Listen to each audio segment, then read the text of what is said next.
જો અહીંયા આજનો જે આજે 2 ઓગસ્ટ છે અને આપણે 4th સ્ટુડન્ટ ઇનોવેશન ફેસ્ટ 2024 માં અંતર્ગત મેઇન થીમ છે વૈશ્વિક સ્તરે ભારતીય વિજ્ઞાન અને વૈજ્ઞાનિકોનું યોગદાન. એની અંદર ઘણા બધા વિષયો છે. પ્રાચીન ભારતના વૈજ્ઞાનિકો વત્તા કરંટમાં હાલમાં વૈજ્ઞાનિકો.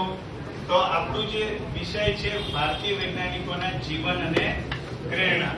બરાબર, આ વિષય ઉપર આપણે આજે ચર્ચા કરવાના છે. વિજ્ઞાન ખોજણી દ્વારા આનું આયોજન થયું છે.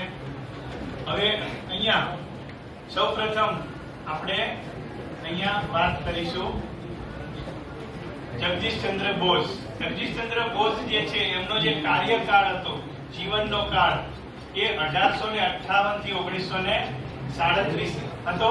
અને માયમેનસિંગ બંગાળ પ્રેસિડેન્સી, એ જમાનામાં અંગ્રેજોના અંડરમાં આવતું હતું બંગાળ, એટલે બંગાળ પ્રેસિડેન્સી આજનું બાંગ્લાદેશ, એમાં એમનો જન્મ થયો હતો.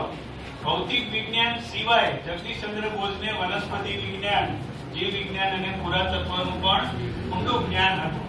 સમગ્ર વિશ્વમાં માઇક્રોવેવનો સૌપ્રથમ અભ્યાસ કરનાર વૈજ્ઞાનિક, હર્ટ્ઝ કરતા પણ પહેલા 1888 માં હર્ટ્ઝે સૌપ્રથમ એક્સપેરિમેન્ટ કર્યો પ્રાયોગિક રીતે અને પ્રયોગશાળામાં વિદ્યુત ચુંબકીય તરંગો ઉત્પન્ન કર્યા અને રિસીવર દ્વારા રિસીવ કર્યા. ટૂંકમાં ટ્રાન્સમીટર અને રિસીવર બંને બનાવ્યા. એના પહેલા અભ્યાસની શરૂઆત આને કરી હતી, પણ રિઝલ્ટ જે છે પહેલા આમને મળી જાય છે હર્ટ્ઝને. અને હર્ટ્ઝ પછી આગળની જે પ્રક્રિયા છે કે એમને એમનું એક રિસર્ચ પેપર પ્રસિદ્ધ કરેલું આના ઉપર. એ રિસર્ચ પેપર જ્યારે એમને ઇન્ડિયામાં વૈજ્ઞાનિકોની એક સેમિનારમાં રજૂ કર્યું, ત્યારે ત્યાંના જે વૈજ્ઞાનિકો બધા અંગ્રેજો હતા અને અંગ્રેજો ઇન્ડિયન જોડે ભેદભાવ કરતા, તો એના કારણે એમની સાથે ભેદભાવ થયો અને એમની આ શોધને નકારવામાં આવી. ત્યાંથી એમને એકદમ નિરસતા જાગી અને એમને ભૌતિક વિજ્ઞાન મૂકી અને પછી જીવ વિજ્ઞાન તરફ વળ્યા. અને પછી એમને 1897 ની આજુબાજુ વનસ્પતિમાં જીવ છે એ બતાવવા માટે કેસ્કોગ્રાફ નામનું એક સાધન બનાવ્યું. બરાબર છે, જગતને હાંજી નાખ્યું. એમને નોબેલ પ્રાઇઝ મળવો જોઈતો હતો, પણ એ સમયના લોકો દ્વારા એમને પ્રોત્સાહન મળ્યું નહીં. બરાબર. ચંદ્રશેખર વેંકટરામન 1888 થી 1970 એમનો જીવનકાળ હતો. તિરુચિરાપલ્લી મદ્રાસ પ્રેસિડેન્સી, આજનું તામિલનાડુ. બરાબર. ચંદ્રશેખર વેંકટરામન, જેને આપણે સીવી રામન તરીકે ઓળખીએ છીએ, 28મી ફેબ્રુઆરી 1928 ના દિવસે પ્રકાશના પરાવર્તનને લગતી એક ઘટના છે, પ્રકીર્ણન, એમને નિહાળી.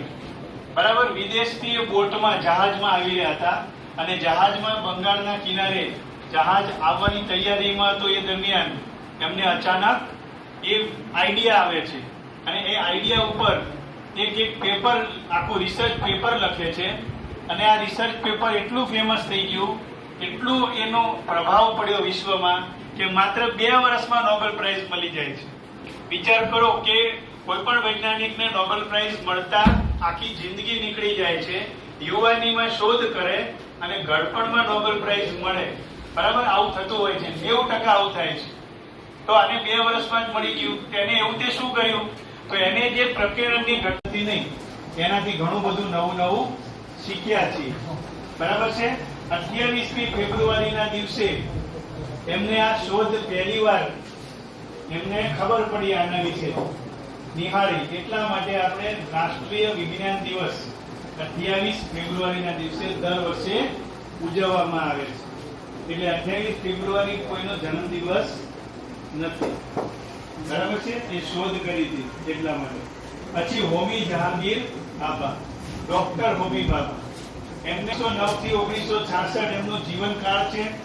અને એ જમાનામાં બોમ્બે પ્રેસિડેન્સી, બ્રિટિશ ઇન્ડિયા, આજનું મુંબઈ, એમાં એમનો જન્મ થયો. એમના પિતા વકીલ હતા. બરાબર. અને ભારતના પરમાણુ કાર્યક્રમના પિતા ગણાય છે. Indian institute of science Bangalore ખાતે સીવી રામન ના નેજા હેઠળ કોસ્મિક રે ઇન્સ્ટિટ્યૂટની સ્થાપના કરી. સીવી રામન ના અંડરમાં એ સમયે સીવી રામન સિનિયર ગણાતા અને સરકારી ફંડ દ્વારા આ ઇન્સ્ટિટ્યૂટ ચાલતું, બરાબર. હવે 1939 માં સ્થાપના કરી, પછી 1942 માં ભારત છોડો આંદોલન થયું, તો એમને પછી આઝાદીમાં જોડાયા અને અંગ્રેજોના પૈસાથી જે રિસર્ચ ચાલતું હતું એ ઇન્સ્ટિટ્યૂટના ધાબા ઉપર ભારતનો ઝંડો ફરકાયો. તો અંગ્રેજો પકડીને લઈ ગયા, એના પર કેસ ચાલ્યો, પિતા વકીલ હતા, સરળતાથી બચી ગયા, બરાબર છે. પણ એની અસર એ થઈ કે સરકારે, બ્રિટિશ સરકારે ફંડ બંધ કરી દીધું. એ સીવી રામન વાળી સંસ્થા જ બંધ કરી દીધી કે હવે પૈસા જ નહીં આપે સંશોધન માટે. પછી એમને જ્યારથી ટાટાનો સંપર્ક કર્યો, એ પારસી હતા, ટાટા પણ પારસી હતા, એમના પિતા સાથે એમની સારી ઓળખ હતી, એટલે એમને પૈસા આપ્યા અને Tata institute of fundamental research, આજે પણ આ ઇન્સ્ટિટ્યૂટ ચાલે છે, TIFR, એને આરંભ કર્યો અને ફાઉન્ડર ડાયરેક્ટર હતા. શરૂઆત એમને કરી.